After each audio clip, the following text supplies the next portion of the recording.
ভাষণ দিচ্ছে যে আমি এই করেছি 20 বছর ধরে। আলমগীর আলম কি করেছে? আমি ওই লোকগুলোকে বিশেষ করে বলতে চাই যে তুমি যে 20 বছর ধরে ওনার সাথে ছিলে, তো তুমি কি করেছো? তুমি তো আজকে বলছো যে আলমগীর আলম সাহেব চোর। আরে ভাই, তুমি তো তার থেকে বড় চোর ছিলে। আজকে তুমি খেয়ে, আজকে পিলে, আজকে ধন দাওলাত করে আজকে তুমি বলছো যে আলমগীর আলম কি করেছে 20 বছর থেকে? অবশ্যই কিছু করেছে।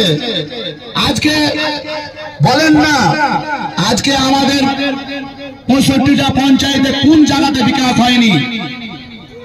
কোন পার্টি, যে কোনো পার্টি আসুক না কেন, কোন পার্টি কাউকে সংসার চালিয়ে দিবে না।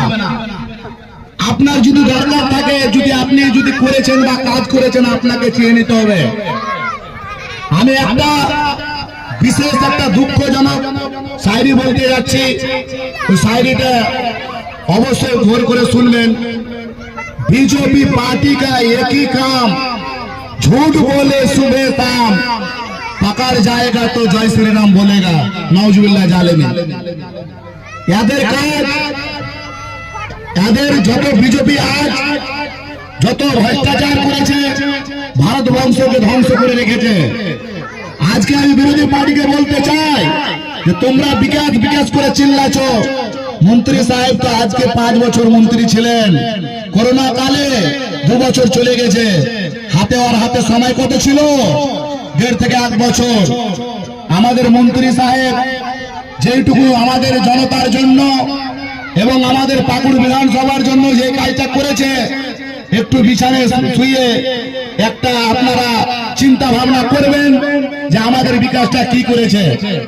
নিজের ভাই ভাই মেল থাকে না, পাড়া পড়শিতে মেল থাকে না, নিজের বংশতে মেল থাকে না। এত বড় বিধানসভা, আমাদের পাকুড় বিধানসভা 81 সিটে একাই মানুষ কি করে স্বভাবের সমাধান পূরণ করতে পারবে? এটা মানুষের দ্বারাই সম্ভব নয়। আপনারা আজকে ওরা দুয়ারে দুয়ারে আজকে ভোট চেতে যাচ্ছে। কালকার ডেটে আপনার প্রয়োজন পড়লে আপনাকে বলতে হবে যে মন্ত্রী সাহেব, আমাদের পাড়াতে গরিবের যোগ্য আছে, অমুক জনা অমুক পার্টি আমাদের ঘর পায়নি, ওকে ঘর দেওয়া অনবদ্য দরদ।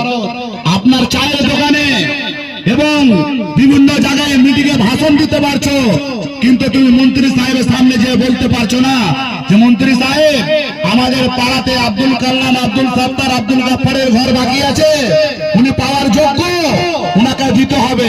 এই কথাটা বলার কোন লোকের সাহস নাই। কিন্তু আমাদের অনেক টাইম আমাদের হাতে, আমাদের মিটিংয়ে বড় বড় ভাষণ যে ওই পার্টি কি করেছে, 20 বছর থেকে কি করেছে, তো উনি কি করেছে বিকাশ অন্য লোকের দ্বারাই। যখন ওরা যখন ছিল আমাদের মন্ত্রী সাহেবের সাথে, তখন মানুষের কাছে চা খেতে গেলে অছুতটা হয়ে যেত। আর আজকে বড় বড় ভাষণ। আমাদের বিজেপি সরকার ওরা হিন্দু মুসলিম করে মুসলমানকে বিভক্ত করেছে। আমাদের কংগ্রেস পার্টি হচ্ছে আমাদের ভাইচারা পার্টি। আমাদের ঝগড়া আমাদের করতে যায় না। কংগ্রেস অনেক বরদাস্ত করে। কংগ্রেস মানুষের হিতাহিতের জন্য, মানুষের বিকাশের জন্য, মানুষের যেইটুকু দরকার সেইটুকু সরকারের প্রাপ্ত পাওনা দিচ্ছে।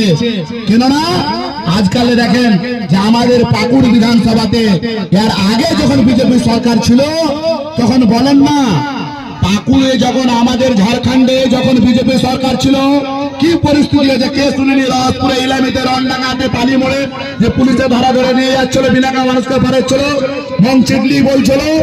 আর আজকে ওরা বড় বড় ভাষণ দিচ্ছে। আজকে যারা বিজেপির দালাল হয়ে যারা আজকে কাজ করছে মার্কেটে, তাদের ভ্রান্তিতে পড়বেন না। নিশাত আলম আগামী ভোটে যখন আমাদের জিতেছিল 60,000 ভোটে, এবার ভোটে জিতবে 1 লাখ ভোটে। ইনশাল্লাহ এটা আপনাদের দোয়া, এটা আমি কামনা করি যে আপনারা 20 তারিখ আপনার একটা কার্যকর্তা, পাকুড় বিধানসভা কার্যকর্তাকে আমি খাস করে বলতে চাই যে আপনারা নিজেকে কখন ভাববেন না যে আমি একটা কার্যকর্তা, নিজেকে ভাববেন যে আমি নিশাত আলম খাড়া হয়েছি। এই মনোভাব নিয়ে কাজ করবেন, তাহলে আপনাদের বিকাশ হবে। এটা ভাবিয়েন না যে যা মন তা বলে যাবো ভাষণে। টাকা থাকলে সবকিছু হয় না। টাকা টাকা থাকলে সবকিছু হয় না। আরে টাকা তো সবারই কাছে আছে। একটা বাংলা একটা কথা আছে, বুঝতে পারলেন, যে ধন তো চামারে ভরা থাকতে পারে, ইমান চামারে ভরা থাকতে পারে না। ধনের ঘামান দেখে